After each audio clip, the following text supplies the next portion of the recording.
আমরা আগামী নির্বাচনে এই সম্মেলন একটি গুরুত্বপূর্ণ ভূমিকা পালন করবে। কুমিল্লা জেলার প্রতিটি আসনে আমাদের নেতা তারেক রহমান সাহেব যাকে প্রার্থী করবে, আমাদের এই সম্মেলনের নেতৃবৃন্দরা, কুমিল্লা জেলার নেতৃবৃন্দরা তার পক্ষে কাজ করবে। এবং আমরা ইনশাল্লাহ তৃণমূল পর্যায়ে যেভাবে কাজ করেছি, আগামী দিনে আমি আশা করব যে কুমিল্লার প্রতিটি আসনে ধানের শীষ মার্কার প্রার্থী বিজয়ী হবে ইনশাল্লাহ। দীর্ঘ 17 বছর পরে এই সম্মেলনকে ঘিরে কুমিল্লায় বিএনপির নেতাকর্মী সহ কুমিল্লার সর্বস্তরের মানুষের মাঝে একটা উৎসাহ উদ্দীপনা বিরাজ করছে। আপনারা দেখতে পাচ্ছেন আমরা সম্মেলনের প্রায় প্রস্তুতি চূড়ান্ত পর্যায়ে আছি। আগামী পরশুদিন বিকাল 3টায় আমাদের সম্মেলন শুরু হবে। এই সম্মেলনে আমাদের প্রাণপ্রিয় নেতা, এই বাংলাদেশের বাংলাদেশের আগামী দিনের প্রধানমন্ত্রী জননেতা জনাব তারেক রহমান সাহেব প্রধান অতিথি হিসেবে বক্তব্য রাখবেন আমাদের নেতাকর্মীদের উদ্দেশ্যে।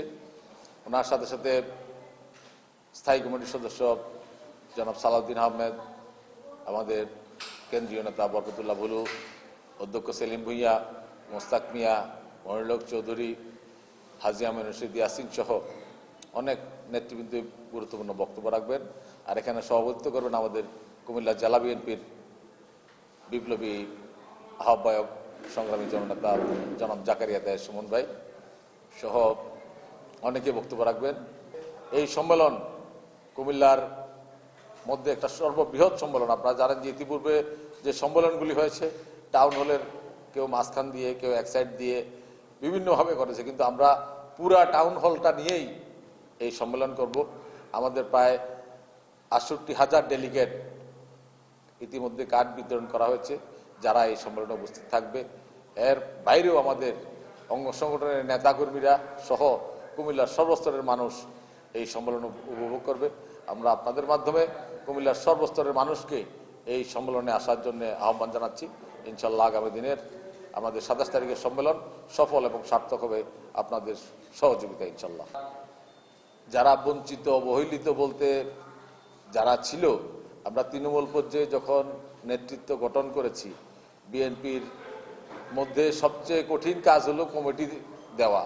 কারণ অনেকে এটাকে গ্রুপিং বলে, আমরা এটাকে গ্রুপিং বলি না। আসলে নেতাকর্মীদের মধ্যে পদের প্রতিযোগিতা থাকবে, এটাই স্বাভাবিক।